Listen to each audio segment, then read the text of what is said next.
شام کو حضرت خدیجہ نے اپنے غلام میسرہ سے کہا کہ اے میسرہ، دوپہر کے وقت میں نے تمہارے ساتھ محمد کے بارے میں ایک بہت عجیب و غریب چیز دیکھی۔ وہ یہ کہ جس وقت وہ میرے گھر کی طرف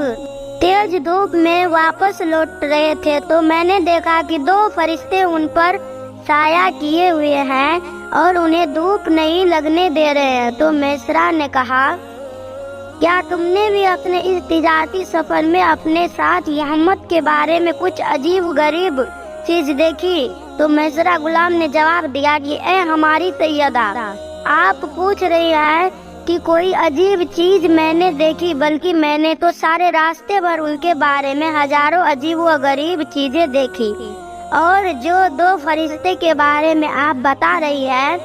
تو ان فرشتوں کو تو میں اسی وقت سے دیکھا تھا جب ہم دونوں مکہ سے نکلے تھے۔ اے ہماری سیدہ، شام ملک میں ایک عیسائی راہب نے جب میرے ساتھی محمد کو ایک ایسے پیڑ کے نیچے بیٹھا دیکھا کہ جہاں نبی کے علاوہ آج تک کوئی نہیں بیٹھا ہو، تو اس راہب نے مجھ سے کہا کہ اے لڑکے، تمہارے ساتھی محمد کوئی عام انسان نہیں بلکہ وہ تو آنے والے نسلوں کے نبی ہیں،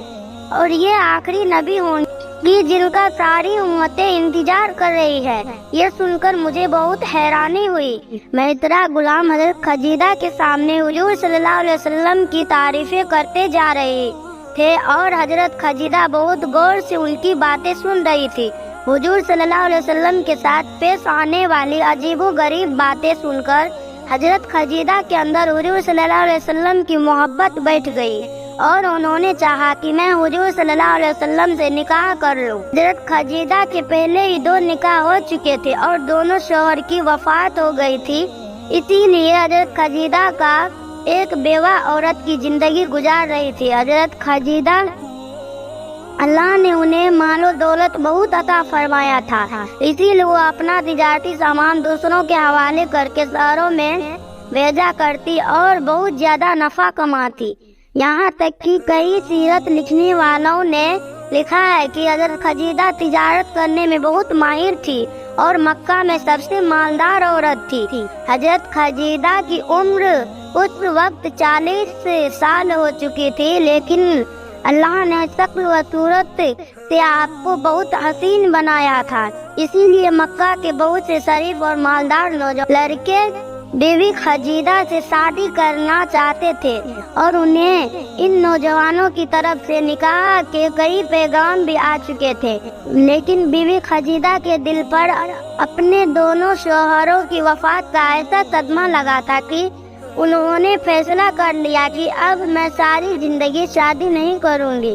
لیکن حضرت خدیجہ نے جب حضور صلی اللہ علیہ وسلم کے اندر ایسی عجیب و غریب چیزیں دیکھی کہ آپ صلی اللہ علیہ وسلم کی خدمت کے لیے فرشتے بھی آگے پیچھے لگے رہتے ہیں، تو بیوی خدیجہ کے اندر حضور صلی اللہ علیہ وسلم کی محبت بیٹھ گئی اور وہ اپنے دین اپنے چاچا کے لڑکے ورقہ بن نوفل کے پاس پہنچ۔ حضرت ورقہ اس وقت بہت بوڑھے ہو چکے تھے اور اپنے مذہب سے عیسائی تھے۔ انہوں نے بہت سی پرانی کتابیں پڑھ رکھی تھی اور مذہبی چیزوں کے بارے میں اچھی معلومات رکھتے تھے، اسی لیے جب حضرت خدیجہ اپنے چچا کے لڑکے ورقہ بن نوفل کے ساتھ پہنچی اور انہیں حضور صلی اللہ علیہ وسلم کے بارے میں سب کچھ بتایا تو وہ بھی حیرانی سے کہنے لگے کہ اے خدیجہ، میں نے پرانی کتابیں پڑھ رکھا ہے کہ آخری نبی کا زمانہ قریب آ چکا ہے اور یہود و عیسائی اس نبی کا دن رات انتظار کر رہے ہیں۔ تو اے خدیجہ، اگر محمد کے اندر وہ ساری باتیں موجود ہے تو تم نے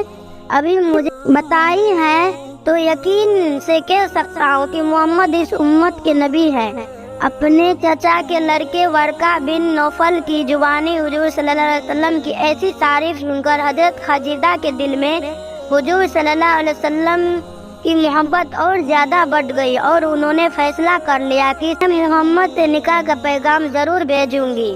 اور پھر شام ہوتے ہوتے حضرت خدیجہ نے اپنے عمرو بن اسد کو گھر بلایا نکاح کی بات کرنے کے لیے۔ حضرت خدیجہ نے اپنے چچا کو اسی لیے گھر بلایا کیونکہ اس وقت حضرت خدیجہ کے والد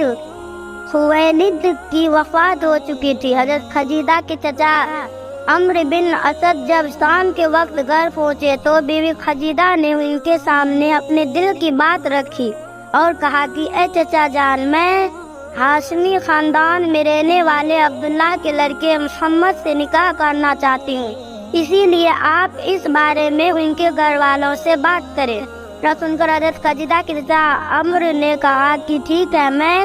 اس سلسلے میں ابو طالب سے جا کر بات کروں گا۔ لیکن اسی دن شام کو حضرت خدیجہ نے اپنی ایک سہیلی حضرت نفیسہ کو حضور صلی اللہ علیہ وسلم کے پاس بھیجا اور ان سے کہا کہ محمد سے جا کر تم یہ باتیں پوچھنا۔ حضرت نفیسہ حضور صلی اللہ علیہ وسلم کے پاس پہنچی تو کہنے لگی کہ اے محمد، اگر تمہیں کوئی نیک و مالدار عورت نکاح کا پیغام بھیجے تو کیا آپ قبول کریں گے؟ یہ سن کر حضور صلی اللہ علیہ وسلم نے پوچھا کہ وہ عورت کون ہے؟ تو حضرت نفیسہ نے جواب دیا کہ اے محمد، وہ عورت بیوی خدیجہ ہے، اسی لیے اگر آپ کی مرضی ہو تو اس سلسلے میں آپ کے چچا ابو طالب سے بات کی جائے۔ تو حضور صلی اللہ علیہ وسلم نے فرمایا کہ ہاں، میں تیار ہوں، کیونکہ حضرت خدیجہ بھی وہ عورت تھی کہ جن کی تعریفیں دور دور سے پھیلی ہوئی تھی۔ حضرت نفیسہ نے جب یہ بات آ کر حضرت خدیجہ کو سنائی تو وہ بہت خوش ہوئی، اور اگلے ہی دن حضرت خدیجہ کے چچا عمرو نے آ کر حضور صلی اللہ علیہ وسلم کے چچا ابو طالب سے بات کی اور دونوں کے نکاح کی تاریخ متعین ہو گئی۔ جس دن نکاح ہونا تھا اس دن حضور صلی اللہ علیہ وسلم اپنے چچا ابو طالب اور دوسرے خاندان کے کچھ لوگوں کے ساتھ حضرت خدیجہ کے گھر پہنچے۔ حضور صلی اللہ علیہ وسلم کے چچا ابو طالب نے حضرت خدیجہ سے حضور صلی اللہ علیہ وسلم کا نکاح دیا اور پھر حضرت خدیجہ رخصت ہو کر حضور صلی اللہ علیہ وسلم کے گھر آ گئی۔ سبحان اللہ۔ اگر آپ کو اس طرح کے واقعات اچھے لگتے ہیں تو اس ویڈیو کو لازمی شیئر کریں۔ اگر آپ مزید ایسی ویڈیو دیکھنا چاہتے ہیں تو ہمارے چینل کو سبسکرائب کیجیے۔ ملتی ہوں آپ کو ایک اور ویڈیو کے ساتھ، تب تک کے لیے اللہ حافظ۔ دعاؤں میں یاد رکھیے گا۔ شکریہ۔